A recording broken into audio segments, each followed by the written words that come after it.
عليكم ورحمة الله وبركاته. يا رب تكونوا بخير وصحة وسعادة. كتير كده واحنا ماشيين في حياتنا بنقابل اشخاص لما بنقعد نفكر فيهم نقول ايه، هو ليه فلان ما بيتصلش بيا الا اذا كان عايز مني مصلحة؟ هو ليه صاحبتي الفلانية دي ما بتكلمنيش الا اذا كانت عايزة مني مثلا فلوس، او عايزة تتكلم معايا في مشكلة، او عايزاني اروح معاها مشوار نشتري حاجة؟ لكن بقى خارجة راحة تتفسح، راحة مثلا اي مشوار فيه تجمعات، في مثلا حاجة كويسة، مش بتاخدني معاها، مش بتفتكرني، مش باجي على دماغها اصلا. احنا اللي بنخلق الشخص الاستغلالي. احنا لينا دور كبير جدا في ان اللي حوالينا يستغلونا. ليه بقى؟ لان انا طول الوقت عماله ادي ادي ادي من غير ما اخد اي مقابل. لا، هو المفروض اصلا قانون العلاقات يبقى مبني على اني اخد وادي في نفس الوقت. ما ينفعش حد يبقى فيه طرف بس مستفيد والطرف التاني لا. لا، دي ما يعني للاسف الموضوع دوت هيخلق الشخص الاستغلالي ده. فاحنا لازم نعود نفسنا ان احنا ايه بقى، لازم نكون اول المستفيدين. اول المستفيدين، طب انا كده هبقى شخص اناني؟ لا، ما هو انت زي ما هتستفيد فانت هتفيد اللي قدامك، زي ما انت هتاخد فانت هتدي. لكن بقى ان انت تقعد تدي طول الوقت فانت كده بتعرض نفسك انك تقع في فخ الاستغلال. طب انا بقى اعمل ايه او اتصرف ازاي علشان خاطر ما يبقاش حواليا الكم من المستغلين ده، او ان انا يبقى حواليا شخص يستغلني؟ لازم اول حاجه احب نفسي واقدرها كويس جدا. لو انا حبيت نفسي صح واحترمتها وقدرتها، صدقوني مش هقع في دايره الاستغلال. بلاش ادور على ان انا اقدم حاجات للي قدامي عشان يحبني ويحترمني. يعني اقول ايه، انا هعمل الموقف الفلاني، انا هقدم الحاجه الفلانيه علشان فلان يحترمني او يحبني او يقدرني. لا، اوعي تعملي كده تماما. بلاش طول الوقت نركز مع رأي الناس. بلاش ابص كده ادور على صورتي في عيون الناس، لان الموضوع دوت صعب جدا. خديها قاعدة في حياتك ان ارضاء الناس غاية لا يمكن الوصول اليها.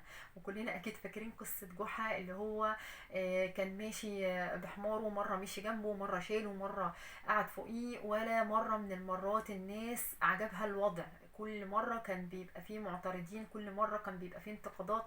ده معناه ان مفيش رضا ابدا للناس. فانت ما تشغليش دماغك بيهم. انت اللي فعلا لازم تشغلي دماغك بيه هو رب الناس. لازم يبقى كل هدفك في كل حاجة بتعمليها ارضاء ربنا. صدقيني، لو انت عاملة الحاجة دي علشان ترضي ربنا الموضوع هيفرق كتير. لو انت مركزتيش مع رأي الناس فالموضوع هيفرق برضو كتير. مش هتبقي عرضة ان فلان يستغلك. دي مستنيه رايي فيها، فانا دي هي مثلا بتحبني، فاضغط عليها وابتزها مثلا من الناحيه العاطفيه، وعارف ان هي هتوافق على الحاجه الفلانيه دي. لا، ما تخليش نفسك عرضة لده. بلاش وقت الفراغ. وقت الفراغ هيخلينا نركز برضو مع الناس.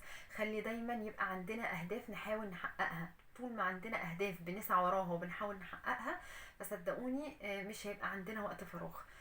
خلي دايما ثقتك بنفسك عالية. بلاش اللي هو بقى ايه، دي فلانة قالت عليا ان انا بخيلة، دي فلانة قالت عليا ان انا وحشة، ويجي بقى حد يستغلني من الناحية دي. اللي هو بقى ايه، انت ايه ده، انت بخيله، وهو عارف ان انت مش بخيله بس هو بيستفزك علشان ايه، يطلع اللي جواكي. لا، ده انا مش بخيله. طب تعالوا، ده انا هعزمكم على الحاجه الفلانيه. خلاص، هو كده الشخص المستغل خد الحاجه اللي ايه اللي هو عايزها. فما توقعيش نفسك للحاجه دي، ان الشخص يبدا بقى يوصفك بحاجات مش موجوده فيكي عشان يستفزك وتبدا انت تثبتي لا انا ما فيش الحاجه دي. خليكي دايما مطلعة على كل حاجة جديدة. ثقفي نفسك، وعي نفسك. ليه بقى؟ لان لما الوعي والادراك بتاعنا بيعلو بيبقى عندنا قدرة ان احنا يعني نتعامل مع البني ادمين والاشخاص ونكتشفهم بسرعة، ونقدر نتعامل مع كل شخص بالطريقة المناسبة ليه. الشخص المستغل ده بيبقى عامل زي مصاص الطاقة. بيبقى طول الوقت عايش على الحاجة اللي انت بتديها له. فانت لما تيجي تقطعي الحاجة دي، سواء كانت حاجة بقى مادية او معنوية او عاطفية، وبدأتي ان انت تقطعيها منه، هتلاقيه هو منه لنفسه كده خد بعضه ومشي، خرج من حياتك. اتعلمي تقولي لا.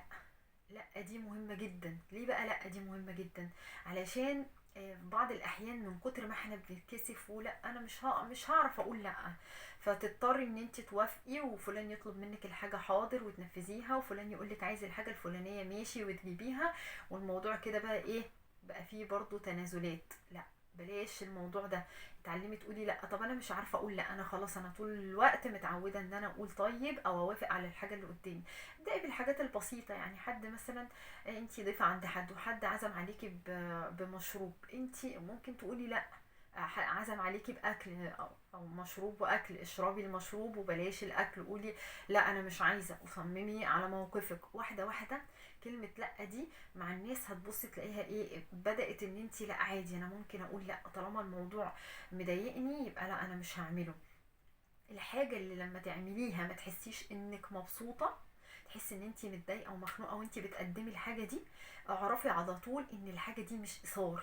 يعني بعض الاحيان يقول لك ايه لا ده انا كده بعمل اثار، ببدي الناس على نفسي وبحاول اعمل الحاجه دي علشان ابقى انا بقى ايه شخص كويس. لا ده مش اثار. الاثار ده انت بتعمليه وانت مستمتعه وانت مبسوطه ان انت بتقدمي الحاجه دي. لكن اول ما احس بقى ان انا مضغوطه ومتضايقه وحاسه ان انا بعمل الحاجه دي على اعصابي، لا، يبقى الحاجة دي فورا اعرفي ان هي استغلال. فانتي حاولي ما تعمليهاش.